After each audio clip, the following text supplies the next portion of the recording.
नमस्कार, कैटविंग पर आपका बहुत बहुत स्वागत है।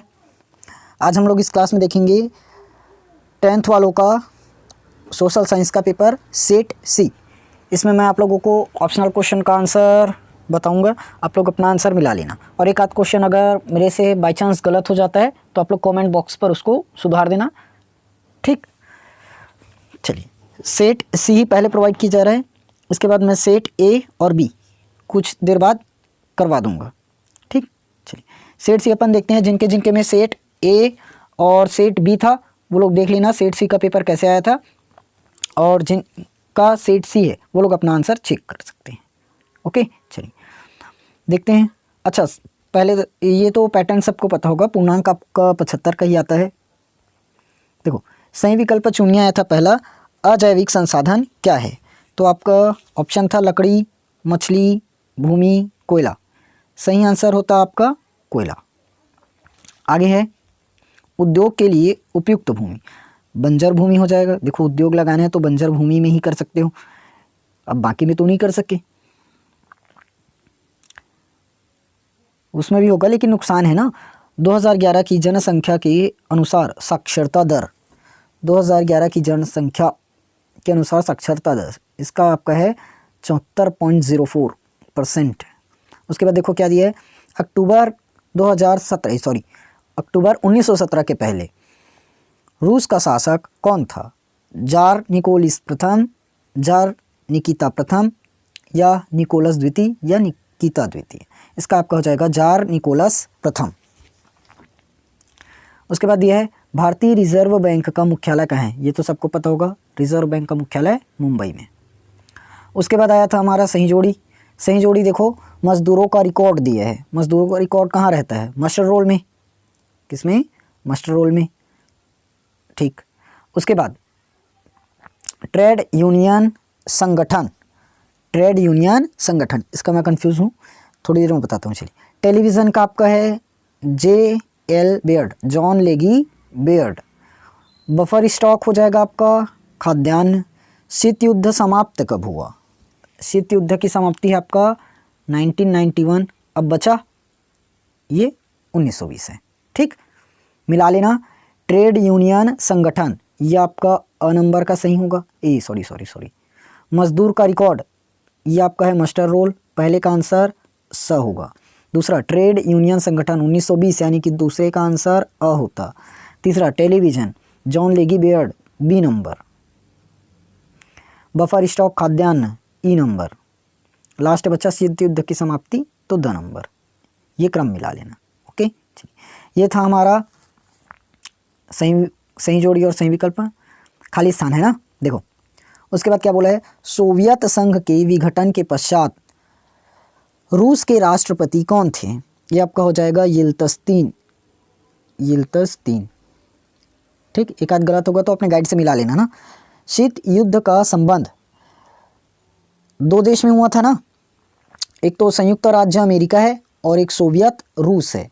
संयुक्त राज्य अमेरिका और सोवियत रूस। मानव द्वारा प्रयोग की जाने वाली पहली धातु क्या थी? पहली धातु तांबा थी, इतिहास में पढ़े हो ना। उसके बाद परमाणु खनिज के लिए प्रसिद्ध खनिज, इसमें आपका दो चीज़ हो सकता है, यूरेनियम भी हो सकता है और थोरियम, या दोनों लिख सकते हो, यूरेनियम और थोरियम, ठीक। आप लोग देख लेना गाइड में क्या दिया है। केंद्रीय बजट कहाँ पारित होता है? तो केंद्रीय बजट सबको पता है, संसद में पारित होगा, फरवरी में होता है ना, ठीक। ओके, ये था हमारे पूरे के पूरे ऑप्शनल क्वेश्चन। अब क्वेश्चन आंसर की उम्मीद मत रखना, क्वेश्चन आंसर आप लोग कैसे बनाए हों पता है। प्रति व्यक्ति आय से क्या अभिप्राय है, इसको बताना था। चालू खाता किसे कहते हैं, इसको बताना था। सिंपल छोटा छोटा क्वेश्चन है, 2-2 नंबर का। आगे, हिटलर की विदेश नीति के उद्देश्य लिखना था। जर्मनी के हिटलर ने किस दल का गठन किया था, वही है। खाद्य सुरक्षा के उद्देश्य लिखना है, इजी था क्वेश्चन। उसके बाद देखो, पंचायती राज के लागू होने से सत्ता का विकेंद्रीकरण हुआ है, इस कथन को समझाना है, स्पष्ट करना है। उसके बाद देखो, राष्ट्रवादी आंदोलन के समक्ष कौन कौन सी चुनौतियाँ थी, इसको बताना है। देश की आज़ादी के बाद विदेशी व्यापार प्रतिबंधित क्यों था, 3 कारण लिखना है। उसके बाद आया था अधिवास किसे कहते हैं, अधिव्यास के प्रकारों को समझाइए। 3 नंबर का ये भी क्वेश्चन था। उसके बाद लॉन्ग क्वेश्चन में है आपका इटली में मुसोलिनी के उत्कर्ष के 4 निष्कर्ष, 4 कारण।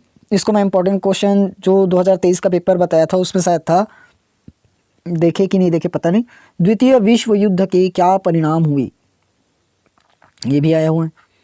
भारत एक समृद्ध शक्तिशाली देश है जिसके निवासी निर्धन हैं, विस्तार से वर्णन कीजिए। उसके बाद देखो भारत के जनसंख्या घनत्व में इतनी अधिक विविधता क्यों पाई जाती है। उसके बाद आया है आपका प्रथम विश्व युद्ध के 4 कारणों का उल्लेख करना है। वर्साई की संधि मोस्ट इंपॉर्टेंट क्वेश्चन था, आया भी है। वर्साई की संधि की प्रमुख शर्तें कौन कौन सी है। पहाड़ी क्षेत्रों में मिट्टी अपरदन की रोकथाम के लिए क्या क्या कदम उठाने चाहिए। भूमि प्रबंधन के कौन कौन तरीके, इसको आप लोग सोचकर भी लिख सकते थे। उसके बाद दिया है आपका नगरीकरण से कौन कौन सी समस्याएं उत्पन्न हो रही हैं, 5 उदाहरण देकर बताना है। भारतीय गांव की प्रमुख विशेषताएं लिखिए, ये भी 5। उसके बाद आया था हमारा बैंक के कोई 5 कार्य लिखिए। मुद्रा के प्रमुख कार्य लिखिए, ये भी 5 नंबर का क्वेश्चन। उसके बाद दीर्घ उत्तरीय प्रश्न में है, अति दीर्घ उत्तरीय में भारतीय संसद के कार्यों का वर्णन कीजिए। भारतीय संविधान की प्रमुख विशेषताओं को लिखिए। उसके बाद चुनाव आयोग के किन्हीं 6 कार्यों को लिखिए। लोकतंत्र सबसे बेहतर सरकार है, इस कथन को 6 बिंदुओं में समझाइए। ठीक, ये था आज का हमारा सेट सी का पेपर। ठीक, अपना अपना आंसर सब लोग मिला लेना। अगर एक आध गलत बता दी हूँ तो उसको कमेंट बॉक्स पर सुधार देना और बताना ज़रूर कि आपका पेपर बना कैसे, कितना आंसर आपने सही किया। क्योंकि 15 नंबर भाई आपका सही विकल्प वाला ही दिला देता है, क्योंकि ऑप्शनल क्वेश्चन है 15, यही दिला देगा अगर अच्छे से पढ़े होंगे थोड़ा बहुत थ्योरी तो, और बाकी बचा पासिंग नंबर के लिए 10, तो पास होना उतना ज़्यादा दिक्कत नहीं करता। ठीक, चलिए ये था हमारा सेट सी का आंसर। सेट बी और सेट ए मैं बहुत ही जल्द लाने की कोशिश करूँगा। ओके, चलिए अगर वीडियो अच्छी लगी तो वीडियो को लाइक ज़रूर करना, अपने दोस्तों के साथ शेयर कर लेना और चैनल को सब्सक्राइब ज़रूर कर लेना। 11th में वैसे भी आप लोग आओगे तो ये चैनल पूरा का पूरा साइंस सब्जेक्ट वालों का ही है। जितने लोग साइंस सब्जेक्ट अगले साल लेने वाले हैं लोग इस चैनल को ज्वाइन कर सकते हैं। ओके, चलिए।